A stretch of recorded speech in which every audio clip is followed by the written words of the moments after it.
¿Qué tal, testigos? ¿De dónde vienen las buenas ideas? En este libro, el especialista Steve Johnson se pregunta desde qué lugar nacen las ideas superadoras. Investigó a cientos de emprendedores e identificó 7 patrones que dan inicio a una innovación real. Describe cada uno a través de datos científicos y avalados para darle aún más fuerza a su estudio. Este libro es para personas que buscan sumar nuevas ideas a la hora de emprender e innovar. Aquí aprenderás cuál es la clave de la innovación, cómo podemos acelerar este proceso y cuál es la función del error en la evolución. Del autor Steve Johnson les puedo comentar que no solo es un divulgador científico, sino que se ha transformado en un escritor de culto. Tanto su libro ¿De dónde vienen las buenas ideas? Como su charla TED homónima lo colocaron como un destacado en el área de estudio. Nació en Washington y estudió en las universidades Brown y Columbia.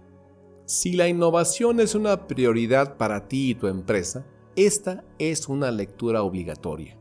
¿Empezamos? Evolución e innovación. La evolución y la innovación comienzan a partir de lo que es posible en un momento dado, el posible adyacente. Millones de años atrás, los átomos de carbono comenzaron a formar una mezcla de sustancias que daría origen a la vida en nuestro planeta. Poco a poco, los átomos se combinaron y formaron moléculas llamadas proteínas. Estas moléculas y proteínas se combinan iterativamente para formar las células de los primeros organismos vivos. Así, surgieron los seres vivos más elaborados y complejos en la Tierra. Para garantizar que ciertas combinaciones funcionan, se multiplican. Es necesario pasar por varias etapas. De la misma forma, una empresa de Internet como eBay no podría haber sido creada hace 50 años. No existían las computadoras ni las herramientas para que ellas se interconectaran. Tampoco había una red mundial que permitiese que las personas estuvieran online y pudieran comprar por ese medio. Las nuevas condiciones tienden a suceder en los límites del posible adyacente, en la esfera de las posibilidades disponibles de un momento determinado. Los avances que no se basan en el posible adyacente son raros y condenados a volverse fracasos a corto plazo. Si YouTube hubiera sido lanzado en los años 90, habría sido considerado un fracaso. En aquella época no existían conexiones de internet rápidas que permitieran a los usuarios ver videos en sus PCs. El posible adyacente está limitado por las piezas y el conocimiento existentes en el momento actual. Eso explica por qué muchas veces personas en lugares diversos del mundo descubren cosas muy similares casi al mismo tiempo. Carl Wilhelm Scheele y Joseph Priestley aislaron el oxígeno en el siglo XVIII sin conocerse el uno al otro y solo con 2 años de diferencia, pero partieron del mismo punto inicial, pues la búsqueda por el oxígeno no podría haber comenzado antes de que la naturaleza gaseosa del aire fuera comprendida.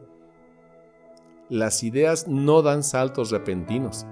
Aunque parezca que los grandes descubrimientos suceden aisladamente, cuando los observamos en detalle, percibimos que en verdad se desarrollan de forma lenta, maduran poco a poco. La teoría de la selección natural de Charles Darwin surgió mientras estudiaba la teoría malthusiana del crecimiento poblacional. Con una observación más detallada, es posible notar que antes de esa epifanía, él ya había descrito una teoría de la selección natural casi completa. Mirar en retrospectiva hace parecer la idea como obvia, a punto de parecer un insight inmediato o un descubrimiento momentáneo.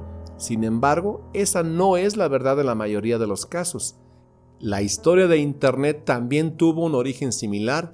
El ingeniero Tim Berners-Lee es considerado el padre del concepto de Internet como lo conocemos hoy.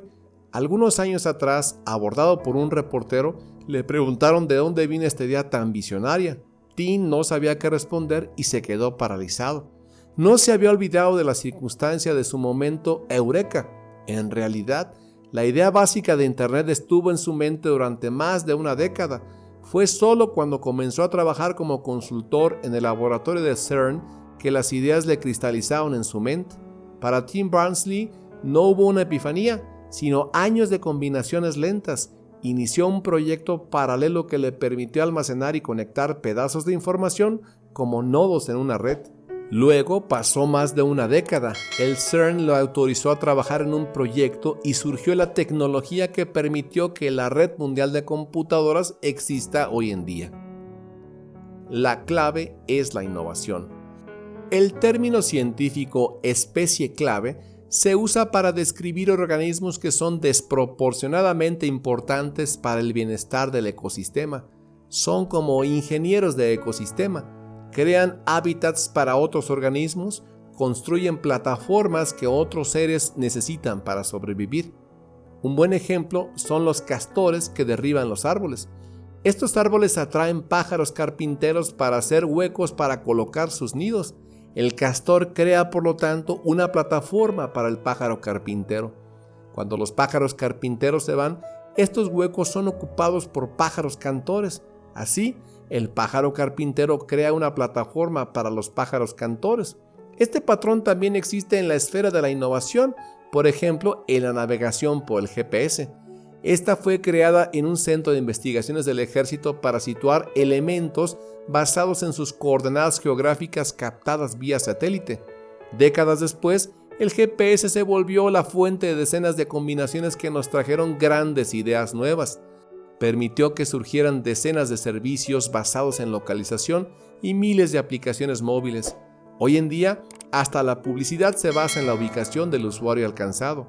Las plataformas generalmente trabajan en conjunto, o sea, sirven de base para que otras surjan. Estas combinaciones producen ambientes propensos a la innovación. Un buen ejemplo son las redes sociales como Twitter o Facebook. Hoy existen millones de aplicaciones derivadas de la red mundial de computadoras. El posible adyacente está en constante evolución y transformación. Las redes lo son todo. Toda la vida en la Tierra se basa en el átomo de carbono, que es el componente fundamental para conectar átomos y formar cadenas de moléculas. Esas conexiones permiten que surjan nuevas estructuras como las proteínas.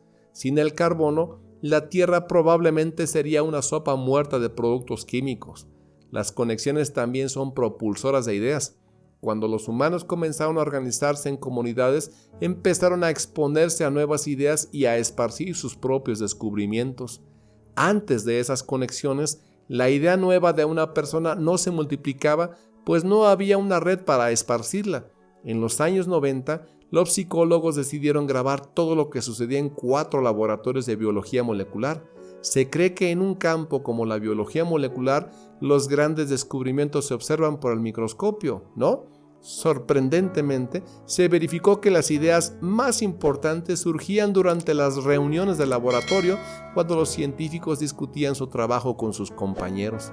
Además, los estudios comprobaron que los individuos más creativos tienen amplias redes sociales que se extienden fuera de su propia organización, se predisponen a recibir ideas nuevas en diferentes contextos. Así como el surgimiento de las comunidades y ciudades aceleró la multiplicación de las ideas, Internet también se tornó un canal clave de su difusión. En la red mundial de computadoras, las ideas se crean, se conectan y se difunden a velocidades cada vez mayores. La importancia de la competición. Poder beneficiarse financieramente de tus descubrimientos es uno de los principales factores que llevan a la innovación. Es cierto que la comercialización de las invenciones estimula la generación de nuevas propuestas. Sin embargo, ella también puede generar patentes y otras restricciones que perjudican la diseminación y evolución de las ideas. Por lo tanto, los propios mercados que deberían garantizar la constante innovación son, de hecho, estructuralmente ineficientes. Crean mecanismos, como las patentes, para evitar que las ideas se combinen. Las innovaciones estimuladas por el mercado, como en los Estados Unidos, han sido más efectivas que las innovaciones en economías cerradas como la Unión Soviética.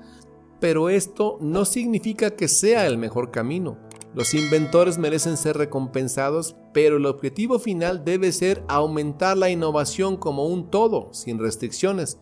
En su libro El origen de las especies, Charles Darwin pone el énfasis en la colaboración entre las especies. La selección natural deriva de la competición por los recursos.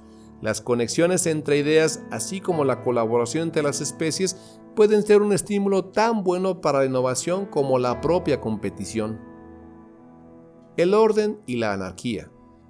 La habilidad del carbono de conectarse con otros átomos fue vital para la evolución de la vida, pero una segunda fuerza imprevisible fue necesaria también: el agua. Además del carbono, capaz de combinarse con facilidad para el surgimiento de la vida, la molécula del agua fue otro componente esencial. El agua se mueve disolviendo y erosionando lo que está en su camino, alimentando así nuevas formas de conexiones entre átomos. Por otro lado, las fuertes conexiones de hidrógeno de las moléculas de agua ayudan a mantener esas relaciones de forma estable. Esa mezcla de turbulencia y estabilidad determina que las conexiones líquidas y maleables sean fundamentales para la evolución de la vida y la creatividad.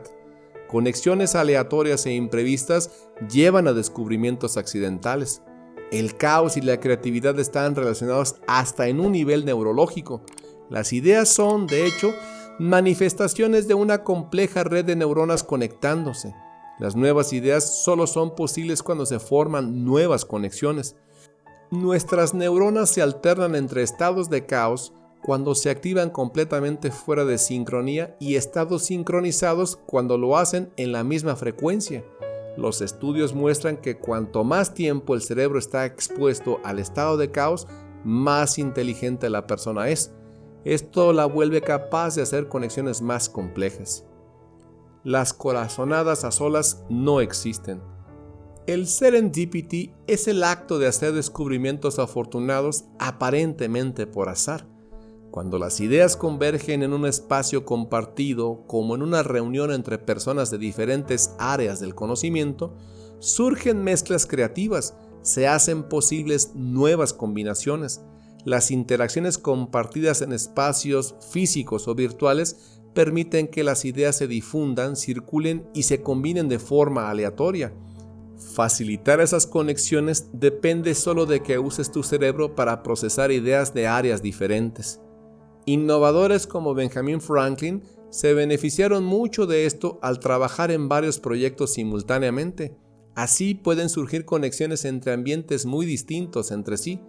En una empresa, la clave para la innovación es una red que permita que las corazonadas maduren, se esparzan y se combinen con otras abiertamente. La evolución depende del error. Los fallos están presentes tanto en la evolución de la vida como en la innovación de grandes ideas. No son necesariamente algo malo. Los genes se pasan de padre a hijo, ofreciendo instrucciones sobre cómo el hijo debe desarrollarse. A veces suceden mutaciones genéticas ocasionales en estas instrucciones y, sin estos errores, la evolución se habría estancado. Las mutaciones crean nuevas formas de vida con sus propias características. A pesar de que muchas mutaciones fallan, ocasionalmente aciertan. De aquí procede la evolución. La penicilina fue solo descubierta por un error. Una muestra que estaba analizando Alexander Fleming fue contaminada por moho. Así empezó a investigar qué fue lo que había matado a la bacteria. Las innovaciones necesitan de la reinvención y la reutilización de lo pasado. A veces una característica originalmente desarrollada para un propósito específico es eventualmente usada de una forma completamente diferente. A este fenómeno se le denomina exaptación. Por ejemplo, las plumas de las aves tenían como objetivo inicial regular la temperatura, pero acabaron permitiendo que los pájaros pudiesen volar.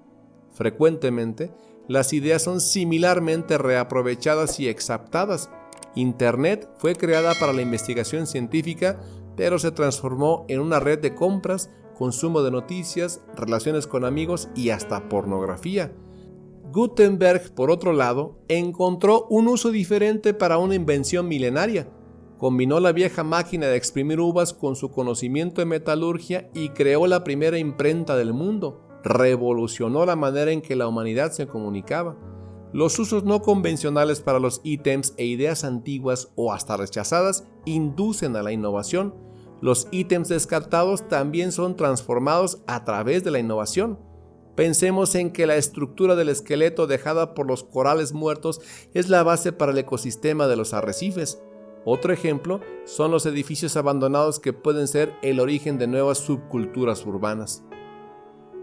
Como notas finales de este muy interesante libro, puedo mencionarles que las ideas derivan de la combinación constante entre lo que es posible en un momento dado y su futuro adyacente, así como la evolución de la vida en el planeta Tierra. Es claro que en la innovación no existen saltos disruptivos, sino una cadena de evoluciones constantes.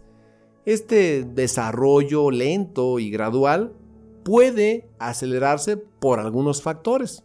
Plataformas, redes y espacios compartidos ayudan a que las ideas se combinen más rápida y libremente y a hacer más rápido el posible futuro adyacente.